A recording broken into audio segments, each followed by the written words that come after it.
Se le llamó México prehispánico al periodo histórico comprendido antes de la llegada de los españoles al suelo mexicano. Los antecedentes prehispánicos de las escuelas eran el Calmeca y el Tepoztlali, que fungían como los principales recintos de educación del pueblo mexica. Cabe señalar que esta educación no era exclusiva de esta comunidad, ya que se sabe que el modelo era compartido por diferentes pueblos mesoamericanos. Siglo XVI. La educación durante la colonia. En la colonia se distinguen diversos tipos de enseñanza. Una de ellas es la evangelizadora. También está el adiestramiento en las artes y oficios, la femenina, la formación religiosa y la universitaria. Las actividades educativas fueron asumidas por diversas órdenes religiosas. A fines del siglo XVI ya existía una peculiar forma de educación religiosa destinada a los vasallos. La educación en el atrio de las iglesias, en donde se congregaban a los conversadores para enseñarles la doctrina cristiana. Quiroga en el siglo XVI. Los hospitales pueblo, de corta duración y situados en solo dos poblaciones. Se distinguieron de los internados conventuales por reunir hombres, mujeres y niños sin privilegios especiales. La mayoría de las niñas y jóvenes no tenían otra escuela que la catequesis dominical en parroquias y conventos, y las enseñanzas de su madre y de mujeres mayores del hogar. Pocas niñas asistían a las escuelas que daban instrucción cristiana, lectura y a veces escritura y aritmética elemental. La educación en el periodo postdependiente 1810, procedente del movimiento de emancipación que México iniciara en 1810 con el histórico Grito de Dolores, en la Constitución de Cádiz relacionada con la educación pública. En su artículo 336 decía: en todos los pueblos de la monarquía se establecerán escuelas de primeras letras, en las que se enseñará a los niños a leer, escribir y contar con el catecismo de la religión católica. El 23 de octubre de 1833, el presidente Valentín Gómez Farías expidió en la misma fecha una ley en la que se estableció por primera vez en México el principio de la libertad de enseñanza. Se suponía que se abriría el camino para la nueva ideología y con el mismo propósito de excluir a sectores eclesiásticos y conservadores. Los liberales modificaron y propusieron el control estatal sobre la educación. El laicismo es el liberalismo de la enseñanza. En 1842, ante la carencia de instituciones que pudieran organizar la educación, el Estado encargó a la Compañía Lancasteriana el manejo de la dirección de instituciones públicas. En 1843, el presidente general Antonio López de Santa Anna expidió el Plan General de Estudios de la República Mexicana, en que su artículo 60 ordena que los alumnos reciban sólidos principios religiosos. La política de este tenía a contrarrestar los efectos que en los 10 años anteriores se habían obtenido por el principio de libertad de enseñanza. En 1867, tras la victoria definitiva de Juárez, se promulgó la Ley Orgánica de Institución Pública. En ella se establecía la educación primaria gratuita para pobres y obligatoria. Se proponía la unificación educativa, se excluye del plan de estudios toda enseñanza religiosa y se incorporaba la enseñanza moral. En la educación en el Porfiriato se decía: si todos los mexicanos aprenden lo mismo, afirmaba Porfirio Díaz, tendrán a actuar de la misma manera.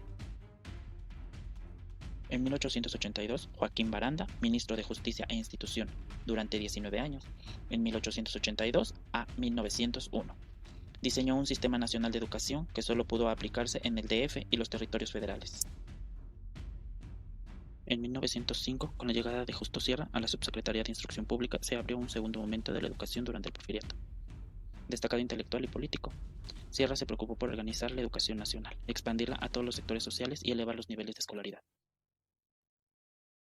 De 1878 a 1907 solo surgieron alrededor de 162 escuelas, un crecimiento del 2% en 30 años. La educación superior recibió mayor apoyo, la preparatoria surgió en todos los estados. Los institutos científicos y literarios se multiplicaron y sus contenidos mejoraron. En casi todos los estados se contó con escuelas normales.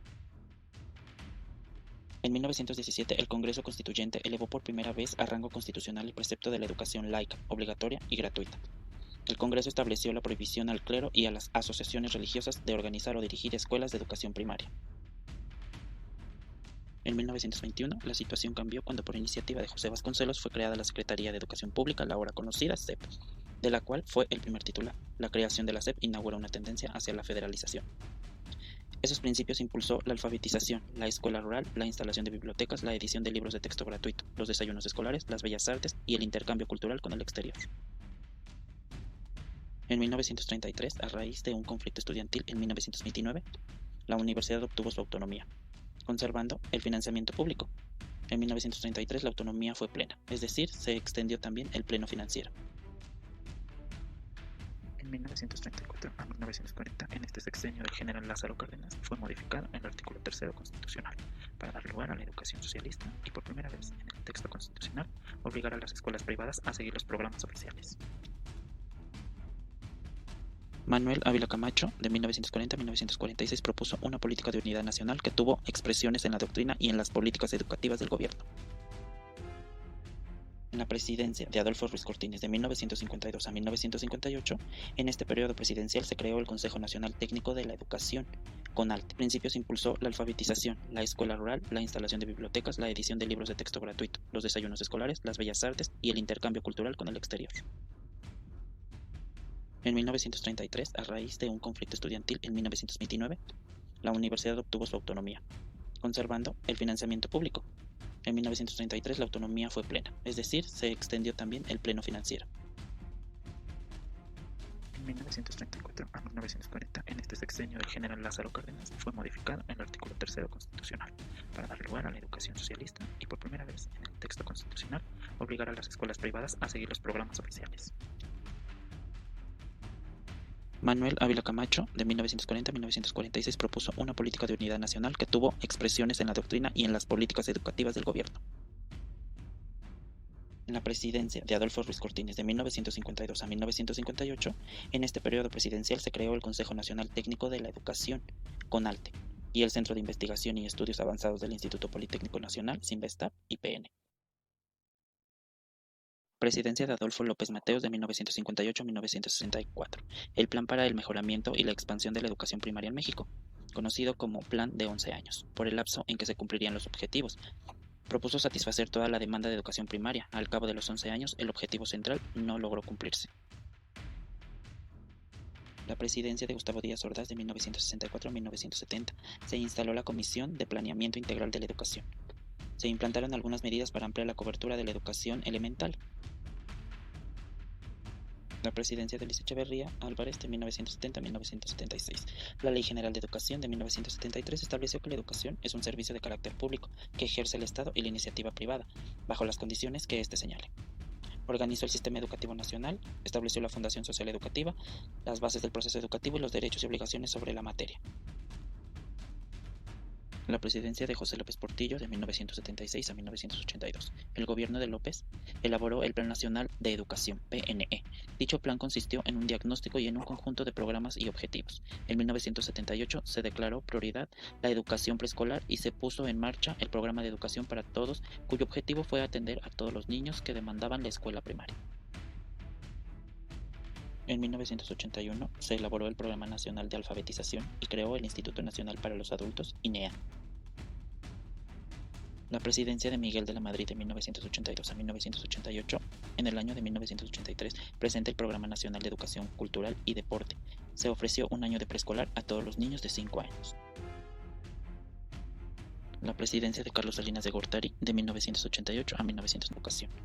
Se implantaron algunas medidas para ampliar la cobertura de la educación elemental. La presidencia de Luis Echeverría Álvarez de 1970 a 1976.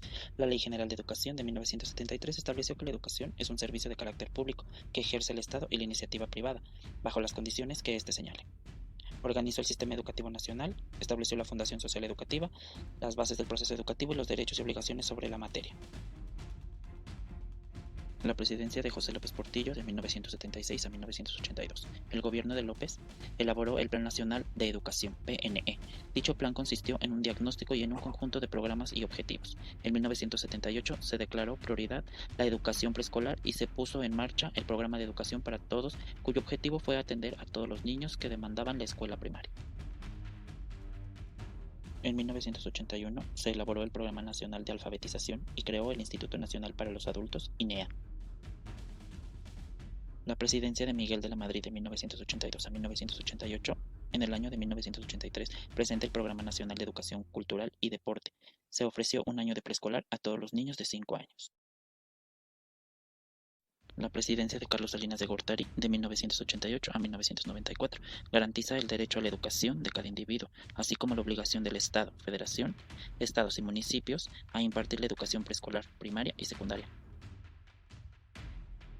La presidencia de Ernesto Zedillo, de 1994 a 2000, destacan la renovación de los contenidos y materiales de la educación básica y los apoyos al trabajo magisterial, la formación y la actualización de los profesores en los diversos niveles y tipos educativos, la diversidad y la flexibilización de la educación media superior y superior. La presidencia de Vicente Fox Quesada del 2000 al 2006 menciona: nuestro compromiso mayor es con la reforma educativa. Su propósito, incrementar la cantidad y la calidad de educación que concebimos laica y gratuita. Es necesario también abatir por vías concurrentes el abandono prematuro de los estudios. Del año 2002 a 2013 la reforma académica. Creación del Sistema Nacional de Evaluación Educativa, presentada por Enrique Peña Nieto dentro de los acuerdos y compromisos establecidos por el Pacto de México. Del 2018 al 2019, modelo educativo. En el ciclo escolar 2018-2019 entrará en vigor el nuevo modelo educativo, cuyo principal objetivo es enseñar a los niños a aprender a aprender. Del 2020 al 2021, plan educativo. Aprendamos juntos en casa. El Ministerio de Educación ha creado el plan educativo Aprendamos juntos en casa, que se sustenta en una estrategia educativa que permita afrontar los retos que representa una educación en contexto de emergencia COVID-19.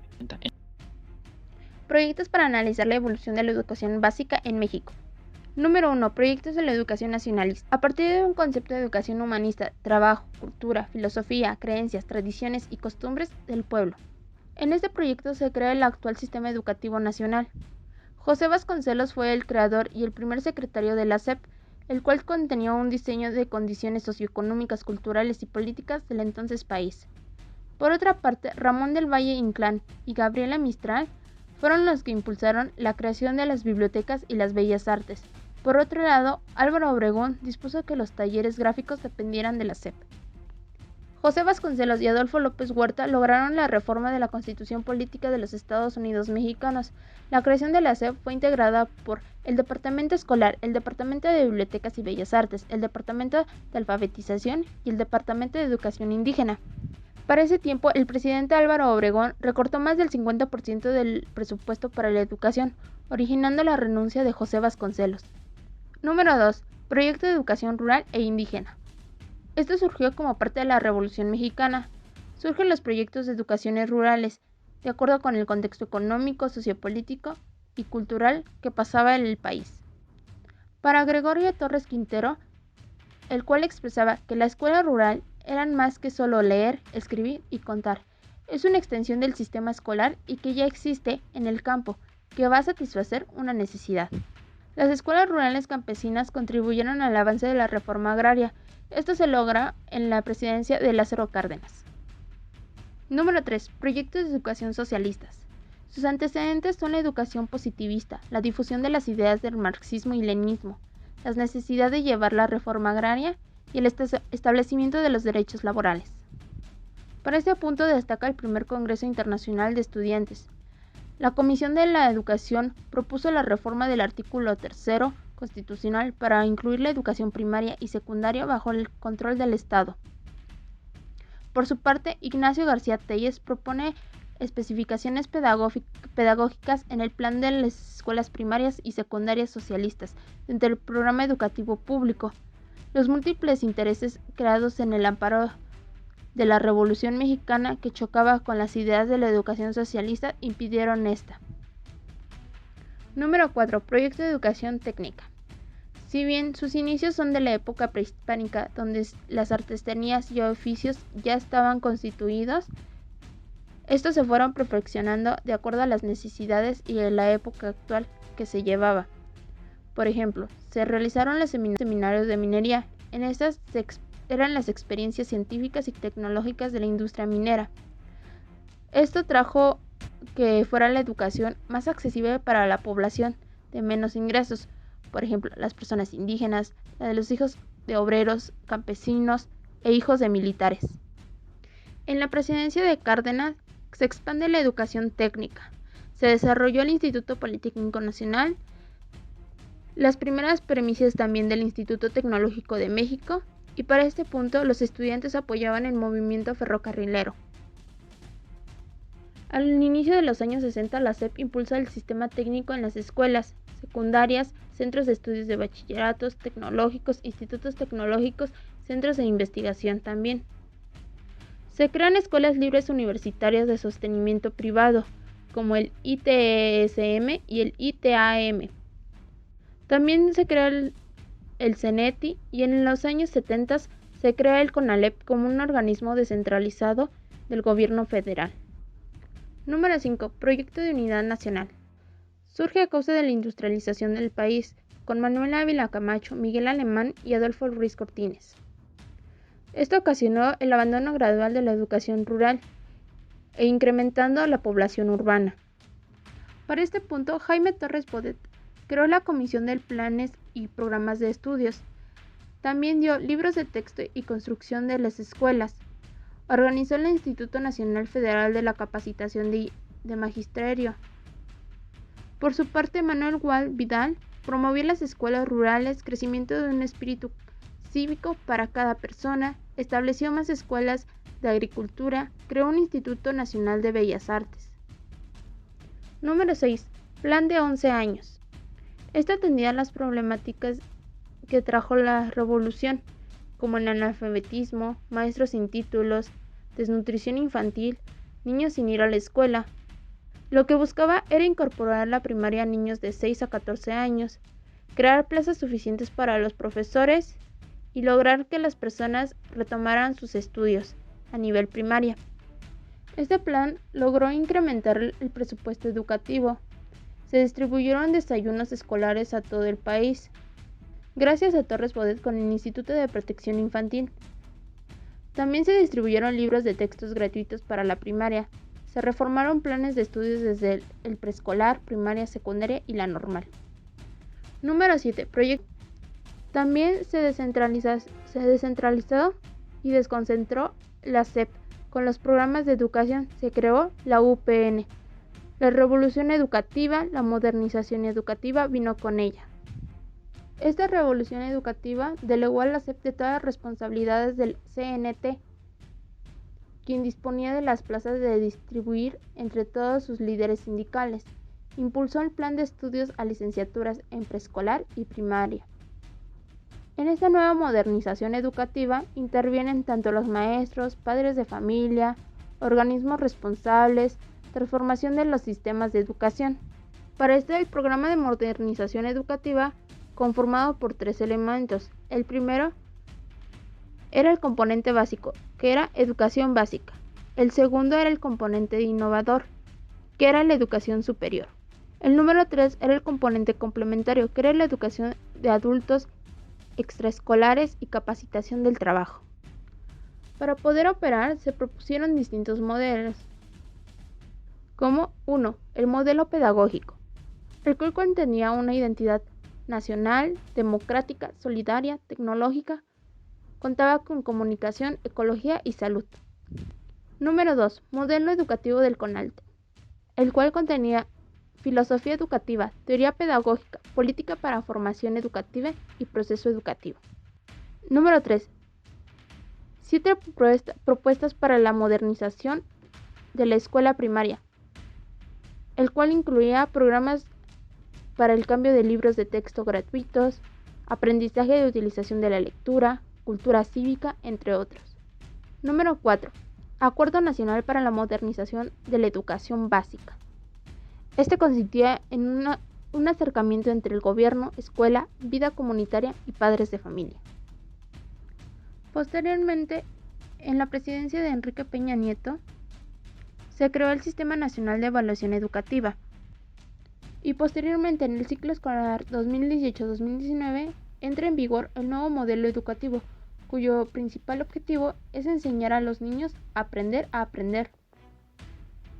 Pero en el periodo del 2020 al 2021, entra el Ministerio de Educación a crear el Plan Educativo Aprendamos Juntos en Casa, el cual se sustenta en una estrategia educativa que permite afrontar los retos que representa una educación en contextos de emergencia sanitaria por COVID-19, que es nuestra actualidad.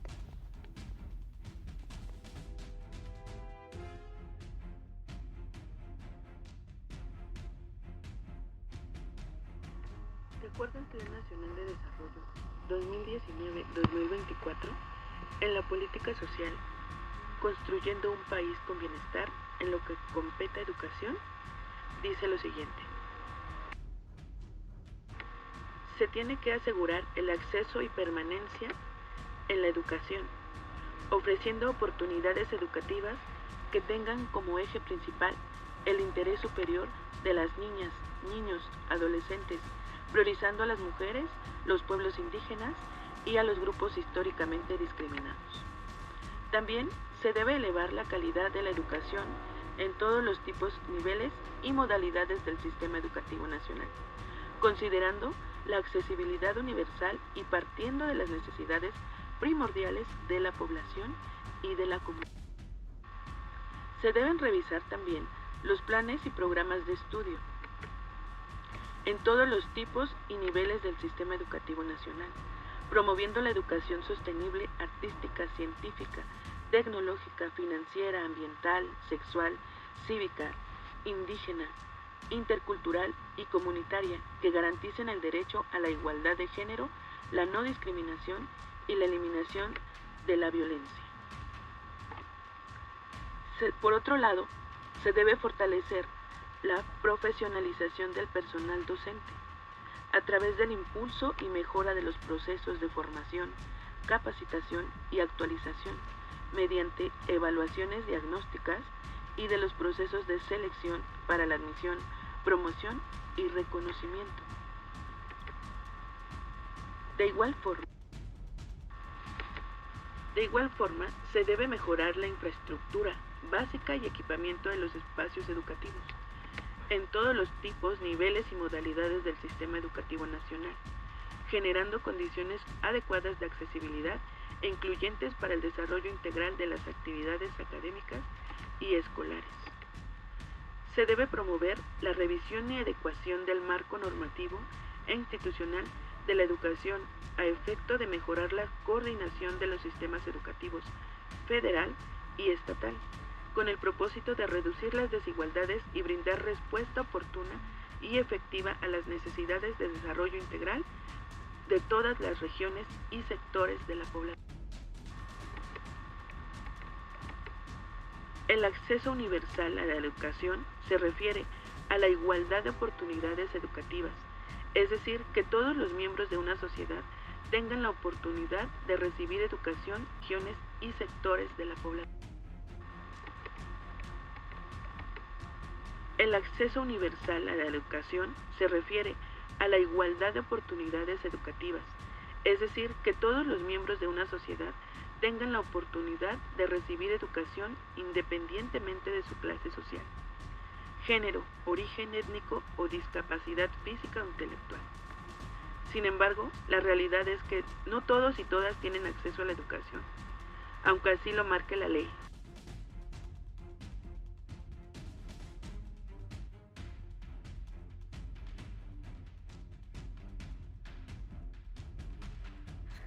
El aprendizaje digital durante la pandemia por COVID-19. Los ingresos de la industria del aprendizaje en línea han crecido en más de un 900%, aunque el interés de la educación en línea ha experimentado un rápido aumento.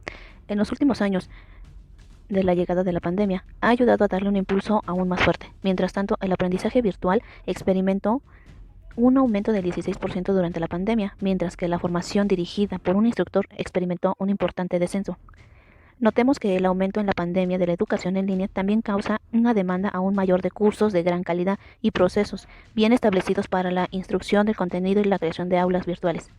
Las tecnologías de aprendizaje en línea para tener en cuenta en 2021 son unas grandes herramientas. También las clases virtuales. Un aula virtual es una herramienta de formación que ayuda a los profesores a crear un entorno en el cual los participantes pueden comunicarse, ver y discutir.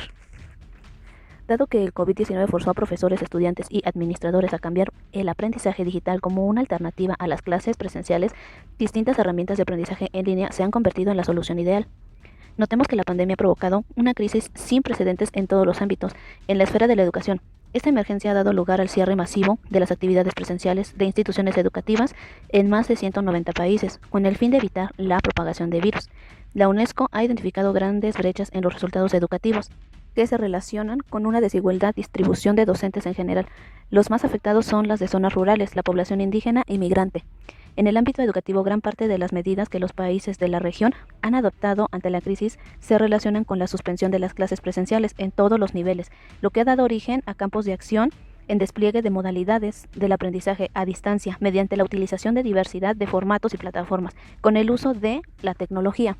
La pandemia en la educación dio dos resultados: abandono por falta de tecnología, computadora o televisión en distintas zonas, y hay que estar conscientes que no todos cuentan con ciertos electrónicos o computadoras, más que la tecnología ahora abrazó a la pandemia.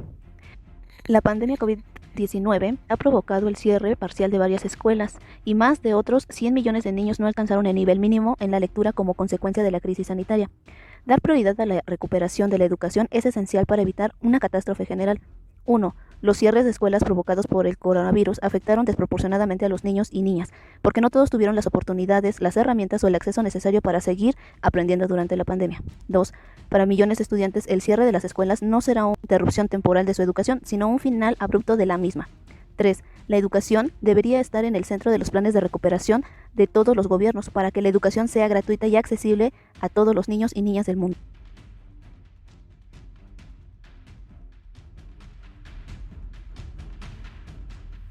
Trabajo social en el ámbito educativo.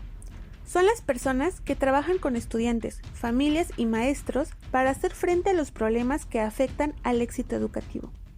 Estos problemas pueden incluir cosas como problemas de aprendizaje, problemas de conducta y trastornos mentales, así como las situaciones difíciles o desafiantes como experiencias traumáticas, la intimidación y absentismo escolar.